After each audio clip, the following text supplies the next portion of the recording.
Dieudonné, tu m'expliquais que vous fonctionnez comme un pré-incubateur. C'est-à-dire que vous n'avez pas les obligations d'un incubateur à proprement parler. Et en fait, vous accompagnez, vous mettez plutôt... En fait, vous allez faire le lien entre des porteurs de projets et ensuite des structures capables de les accueillir sur le moyen terme. Ce que je voulais savoir, c'est une fois que vous avez donné les outils nécessaires à une personne pour qu'elle rejoigne un incubateur et qu'elle s'envole, qu'est-ce qui se passe après? Voilà. Ok. Super. Déjà, c'est ce qui fait un peu la spécificité de Africa Coworkers, parce que nous ne faisons pas d'appel à projet, nous ne sélectionnons pas les projets, nous donnons la chance à tous les jeunes, tous ceux qui ont envie d'avoir accès à une communauté, d'avoir accès à un espace de travail pour quand même tester son idée, démarrer son idée.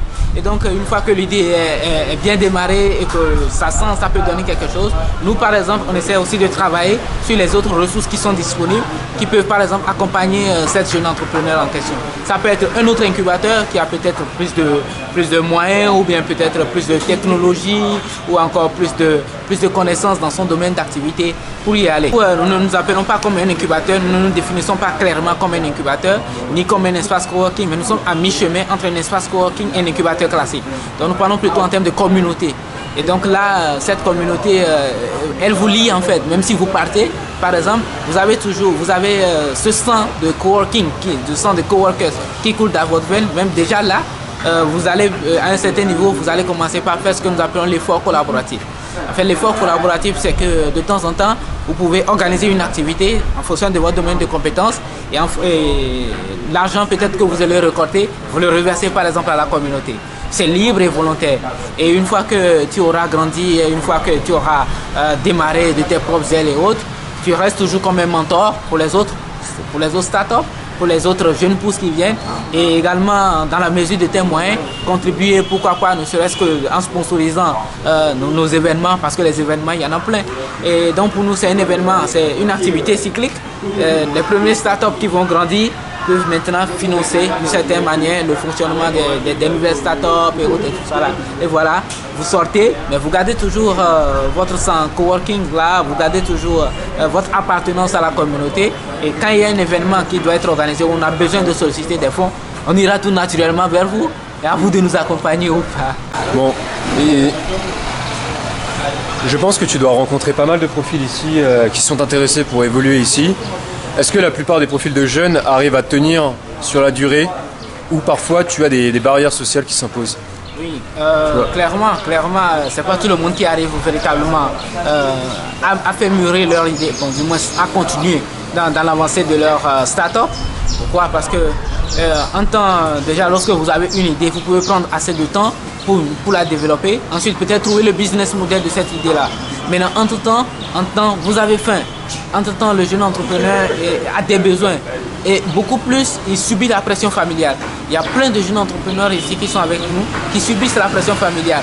On leur dit, vous êtes déjà assez grand, est-ce que vous n'allez pas chercher un emploi? Est-ce que vous ne contribuez même pas aux charges de la maison? Votre rôle, c'est tout simplement de se lever et de manger, de prendre votre... qui laisse tomber. Il laisse tomber dès la première opportunité qu'il trouve. Dès lors qu'ils trouvent un emploi bien payé ou pas, qui leur permet quand même d'avoir accès à une source de revenus, eh bien, ils stoppent tout simplement leur activité. Les plus courageux essaient toujours de travailler sur leur idée de start-up. C'est d'ailleurs pour laquelle ici à Africa Coworkers, nous travaillons aussi la nuit. Donc dans la matinée jusqu'à 18h, de 18h à 22h. Pour pouvoir recevoir donc ces personnes-là qui ne sont que disponibles que dans la nuit ou qui ont besoin juste de travailler pendant la nuit. Parce que pendant la journée, ils sont obligés de consacrer leur temps pour pouvoir travailler, avoir un salaire à la fin du mois. Et ça, c'est un peu la difficulté majeure que nous avons avec les jeunes entrepreneurs. Parce que vous avez de belles idées d'entreprise, sauf que ce n'est pas que le jeune il ne veut pas y aller de l'avant, mais il a des besoins très primaires qu'il doit pouvoir quand même prendre en charge. Et s'il n'a pas l'argent, il ne peut même pas se déplacer depuis sa maison pour venir ici. Donc, il va d'abord chercher un emploi. Et s'il n'est pas très téméraire, bon, voilà, son idée risque comme ça de rester sans se développer. Je vois. Et une autre question alors, une toute dernière question. J'en ai plein à te poser pour ici au Togo pour savoir. De manière générale, quelle est la moyenne d'âge ici à Africa Coworkers? Voilà, le plus vieux a 33 ans et le plus jeune a 20 ans. Ok. Voilà. Et je pense... attends, une seconde. nous. Ok. Ok, il y en a qui se sont déjà mariés, qui ont une famille. Oui, il y a, Comment ils font avec la famille? voilà, il y a une personne d'entre nous qui s'est mariée, je crois, il y a 2 mois, 2 mois exactement. 2 mois exactement, donc voilà, on était partis tous le soutenir, voilà. Donc quelque part aussi, l'entrepreneuriat c'est bon, mais il faut à un certain niveau pouvoir s'engager. Et ceux qui sont mariés, ou il y en a qui ont des enfants aussi, ou non, non, pas Oui, il y a un qui a un enfant. Voilà. Comment ils gèrent avec la famille parce que c'est ouvert jusqu'à 22h, il va pas rentrer à 22h. Ah, c'est vous, il faut être tout simplement fou. C'est pourquoi en fait, quelque part, il faut communiquer beaucoup plus avec sa partenaire. Si la partenaire n'accepte pas, ne comprend pas clairement que vous êtes en démarrage de votre activité, c'est clair, vous ne pouvez pas passer sur 24 heures, passer 20 heures de temps à travailler sur votre projet et elle sera toujours encore avec vous. Je dis Dieu merci,